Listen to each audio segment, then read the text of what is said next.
American people do not want a president who insults Mexicans, a president who insults Muslims, a president who insults women. The American people understand that love trumps hatred. They love him. The Bernie Sanders shocker in Michigan Tuesday night is rippling across much more than just the land of the left. It is having some very serious consequences on the Republican side as well.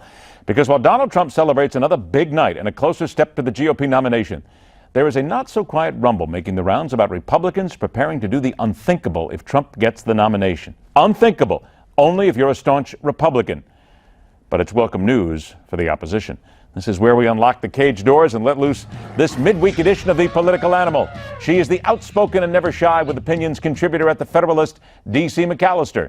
He is the outspoken and never shy with opinions veteran political analyst and CEO of Bannon Communications, Brad Bannon. I want to thank you both for joining us. D.C., we talked to you last night. I'm going to get to you in a moment. Let me give Brad a first chance here because we didn't get a chance to talk to him after everything that happened last night. But Brad, here's what's cooking right now. People are saying that there are Republicans out there and a slightly growing movement saying we won't vote for Hillary Clinton. Ever, ever, ever, ever put a literal figurative gun to our heads. Never going to happen. However, if Bernie Sanders is the guy, I might be comfortable voting for Bernie Sanders. As somebody sitting on the left, what do you think of that? Well, I think the evidence is in the Wall Street Journal NBC national poll that was released today. The Journal poll showed that Bernie Sanders was beating Donald Trump by 18 points, and Hillary Clinton was beating Donald Trump by 13. So Senator Sanders does do better, but both of them kicked Donald Trump in the butt, which is why there are a lot of nervous Republicans there trying to figure out a way if they can stop Trump. All right. And by the way, we did just get information that telephone, that actually was Bernie Sanders calling you, and he was actually trying to make sure that you were on his side. Never think that they don't know. Because you're more important. Never think that they don't know where you are at every single minute. All right. D.C., Michael Patrick Flanagan, former congressman from Illinois, was on our election coverage last night. Now, he said he fears his word, facing Bernie Sanders in the general election. Here's what he said. Bernie is a much tougher candidate than anyone gives him credit for. And as a Republican and hoping for a Republican victory in November, I would rather run against Hillary than Bernie. And I know there's a lot of people scratching their head now when I said that, but I mean it. Bernie's honest, he's forthcoming, he's genuine, he's self-deprecating, he's 10 times the campaigner she is. And I think he'll be much tougher than she will in the long run, to everyone's surprise.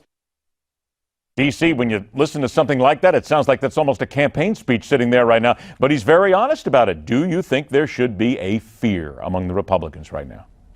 Oh, certainly. Bernie Sanders is a more formidable candidate than Hillary Clinton. He's more likable. He has higher approval ratings. He's talking about jobs, which is what people want to hear. They trust him. They like him. They find him to be more kind and compassionate. So he would definitely be a tougher candidate. But the thing is he won't be the candidate. It's going to be Hillary Clinton.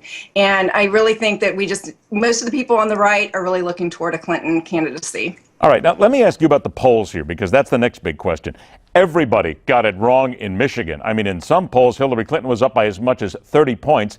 And there's people also saying that Donald Trump is up. However, we look down the road. So, D.C., I throw it to you right now. Are we in the media, should we be wary of buying into all of these polls and constantly following them without any real worry whatsoever? It seems like we just give them instant credence the moment they come out. And then, like last night, we get caught.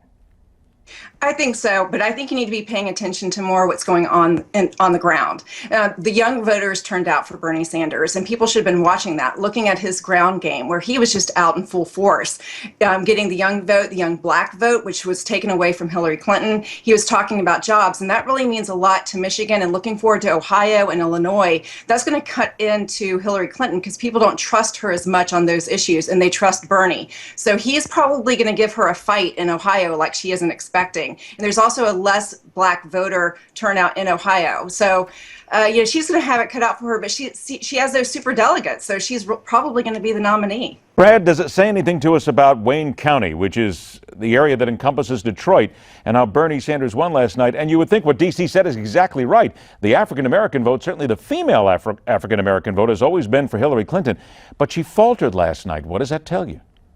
Well, I think if you look at the Super Tuesday primaries, on Super Tuesday, Hillary Clinton beats Bernie Sanders among black voters 85-14. So it was a wipeout. It looks to be that last night, and you're right, Wayne County is very heavily Democratic and very heavily African American. It looks like last night Hillary Clinton still won the black vote, but not by nearly by as much a margin as she did on Super Tuesday. So I think Bernie Sanders did show more strength among black voters last night, especially with young black voters. 30 seconds, real quick. The RNC has filed 2 lawsuits in U.S. District Court for the Freedom of Information Act under the FOI. They want to compel the State Department to produce records related to Hillary Clinton's tenure as Secretary of State. Brad, do you think that's going to be a big deal here? That's a big move. Yeah, it is, but I think this was a PR ploy by the RNC because there are already a number of groups who have asked for the records to the Freedom of Information Act. So the RNC should get in line. 20 seconds to you, D.C. Big deal or no big deal? No big deal. I agree. Not so much a PR move, but just ineffective.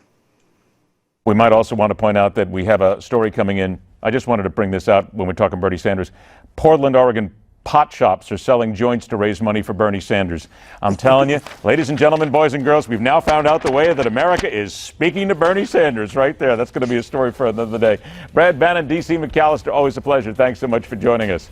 They know how to do things different in Portland. I have been there and I can attest. For those Republicans who think they can capture the black vote, hey, wait until you hear what a Detroit preacher has to say about that very issue and about what happened last night to Hillary Clinton. And she has met Mrs. Clinton as well. Stay with us. The Hardline continues.